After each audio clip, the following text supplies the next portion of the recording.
We're discussing two 20th century hymn tunes today.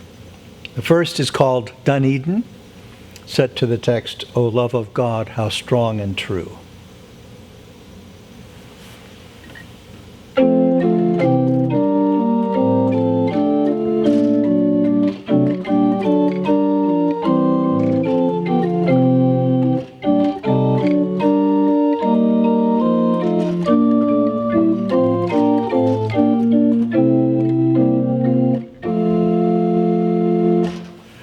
This beautiful tune was composed by a man named Vernon Griffiths in 1971, and it first appeared in the New Catholic Hymnal published in London, England.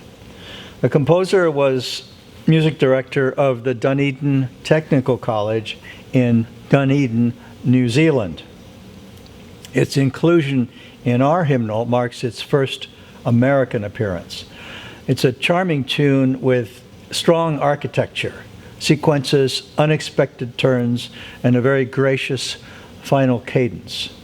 Singers love this because there are long notes in the middle of the phrase, which they can make expressive with a crescendo. The fourth note is unexpected.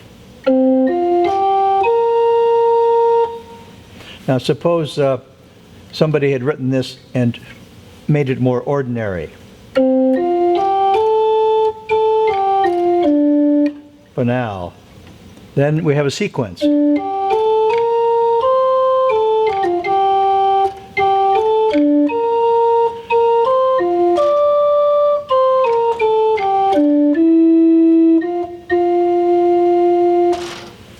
beautiful hymn tune.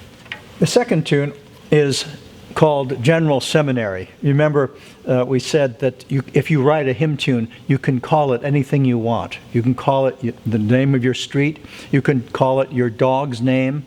You can call it an idea. You can call it charity. You can call it anything. And this one was called General Seminary. I'll play it for you.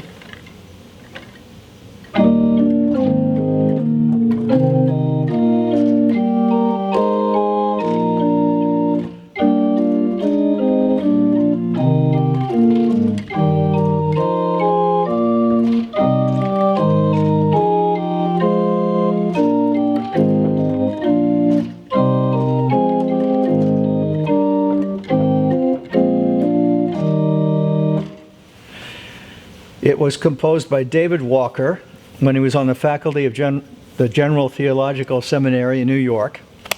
And it was composed, unlike the previous hymn and tune, this tune was composed for these words by George Herbert, King of Glory, King of Peace. George Herbert lived from 1593 to 1633, and David Walker, the composer, was born in 1938. It's the only hymn in the hymnal in this meter. So there are no other tunes that go to it. I don't think there are any tunes anywhere with 7/4, 7/4 doubled. That's the metrical description. 7 syllables, 4 syllables, 7 syllables, 4 more syllables, D, doubled. 7/4, 7/4, D. You can look up the metrical index. And this has a little descant. It was originally composed for men's voices, being at a seminary, but there's a little descant. It's not a heaven-storming descant like a lot of descants. It's not a descant with great, long, soaring notes that you associate with English cathedrals, which are their own kind of transcendence. My mother wrote this about a descant one time. She was a poet and a writer of some local repute in Indianapolis. She said this about descants. Sometimes a descant can slip past the guards and touch a hardened heart.